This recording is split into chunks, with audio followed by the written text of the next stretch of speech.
नमस्कार दोस्तों, आप सभी पर माँ का आशीर्वाद और बजरंगबली की कृपा सदैव बनी रहे। दीपावली का पर्व अपने आप में बहुत ही खास पर्व है और जिन लोगों ने माँ काली को गुरु रूप में धारण किया है या जिन लोगों की इष्ट माँ काली हैं, उनके लिए दिवाली बहुत बहुत स्पेशल होने वाली है, क्योंकि इस दिवाली की रात्रि आपको एक विधान उठाना है जिसमें आपको अपने गुरु मंत्र को सिद्ध करना है और ये माँ का निर्देश है, उनकी आज्ञा है। यहाँ मैं ये स्पष्ट कर दूं कि जो भी माँ को गुरु धारण करने से संबंधित विधान होते हैं वो मेरे स्वयं के बनाए हुए नहीं होते हैं। माँ की जो भी आज्ञा मुझे मिलती है, जिस माध्यम से आज्ञा मिलती है वो मैं आपको बताती हूँ। तो जो भी विधान गुरु धारण करने से संबंधित जो भी मार्गदर्शन आपको मिल रहा है उसको आप सीरियसली फॉलो करेंगे, पूरी श्रद्धा और निष्ठा के संग फॉलो करेंगे। और दीपावली की रात्रि को अगर ये विधान आप उठाते हैं तो आपका गुरु मंत्र जागृत होगा पूर्ण रूप से और सिद्ध होगा।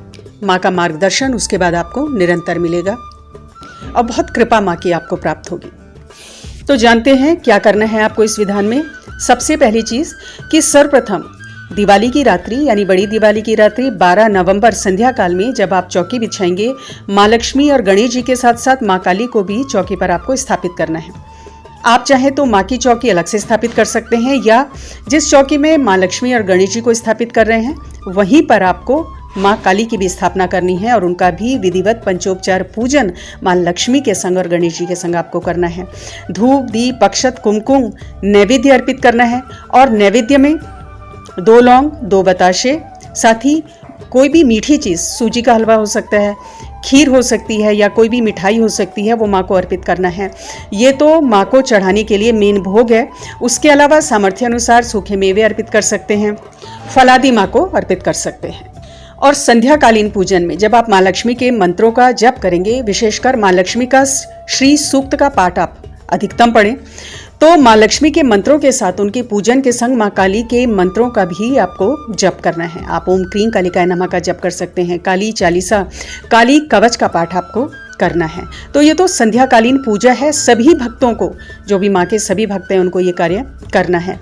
और साथ ही एक नींबू की बलि जब आप पाठ कर लेते हैं तो उसके बाद एक नींबू की बलि माँ को अर्पित करनी है और गुड़हल का फूल अगर आप प्रबंध कर सकते हैं तो शाम की पूजा में माँ को गुड़हल का फूल आपको अवश्य अर्पित करना है। और गुड़हल का फूल नहीं मिले तो गुलाब या कमल का फूल माँ को अर्पित करेंगे। तो ये है पहला पॉइंट। अब दूसरे पॉइंट पे आते हैं, गुरु मंत्र को सिद्ध कैसे करेंगे।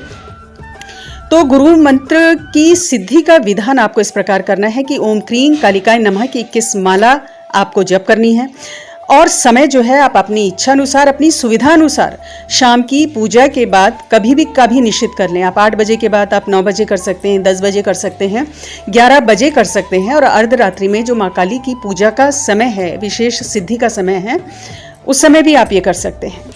तो रुद्राक्ष की माला हो और संकल्प उठाएं। पहले गुरु मंत्र की सिद्धि का ये जो विधान है इसका संकल्प उठाएं। दाएं हाथ में जल और अक्षत लेके माँ को अपना नाम बताना है और उन्हें अपना प्रयोजन बताना है कि ये जो सिद्धि विधान है गुरु मंत्र का, माँ मैं उसे कर रहा हूँ और मुझे इसमें सफलता का आशीर्वाद दें। भूल चूक की क्षमा याचना करते हुए जल को जमीन पर छोड़ देना है। और ये जो सिद्धि विधान है आपको इसको जहाँ चौकी आपने लगाई है माँ की, उसके वहीं पर ही करना है ये आपको। अब तीसरा महत्वपूर्ण पॉइंट कि जब आप 21 माला मंत्र जप कर लेंगे उसके बाद आपको 108 आहुतियों से हवन करना है। अब आहुति में आप क्या लेंगे, जो भी हविष्यान्न है उसमें आपको पीली सरसों और काली सरसों में घी मिलाकर 108 आहुति गुरु मंत्र की डालनी है। ओम क्रीं कालिकाय नमः स्वाहा इस प्रकार बोलते हुए 108 आहुति डालनी है। अब आहुति डालने में मंत्रों का क्रम क्या होगा इसको नोट कर लें, क्योंकि जो विशेष मंत्र हैं उन्हीं की ही आहुति डालने के बाद आपको गुरु मंत्र से आहुति देनी है। अब मंत्रों का क्रम क्या होगा हवन में, इसको आप अच्छे से समझ लें, नोट कर लें, क्योंकि कुछ विशेष मंत्रों की आहुति डालने के बाद ही आपको माँ काली के गुरु मंत्र से आहुति देनी है। तो सर्वप्रथम 3 आहुति आपको अग्निदेव को देनी है। ओम अग्नि देवाय नमः स्वाहा 3 आहुति देनी है, पीली और काली सरसों जिसमें घी मिलाकर आपने रखा हुआ है। उसके बाद 1 आहुति गणेश जी की, 1 आहुति नमः शिवाय स्वाहा भगवान शिव की, 1 आहुति ओम बटुक भैरवाय नमः स्वाहा बटुक भैरव जी की, 1 आहुति हनुमान जी की, ओम हम हनुमते नमः स्वाहा। इस प्रकार आपको बोलना है। फिर गुरु मंत्र की ओम क्रीं कालिकाय नमः स्वाहा, इसकी 108 आहुति आपको देनी है। और हवन के लिए आम की लकड़ी का प्रबंध और गाय के कंडों का प्रबंध आप पहले से करके रखें। साथ में कपूर ले लें, क्योंकि बीच बीच में यदि ऐसा लगता है कि अग्नि मंद पड़ रही है तो अग्नि को बढ़ाने के लिए आपको कपूर का प्रयोग करना चाहिए। इसके अलावा एक पात्र में जल भरकर रखें। हवन के अंत में ओम शांति ओम शांति ओम शांति कहते हुए उस जल से छींटे देने हैं। हवन कुंड के बाहर चारों तरफ छींटे देने हैं। अग्नि के अंदर छींटे ना पड़े, इस चीज का आपको ध्यान रखना है। दक्षिणा आपको रखनी है, जिसमें कम से कम 11 रुपए आप रखें और अपनी सामर्थ्य अनुसार 21, 51, 101 रुपए आप उसमें रख सकते हैं।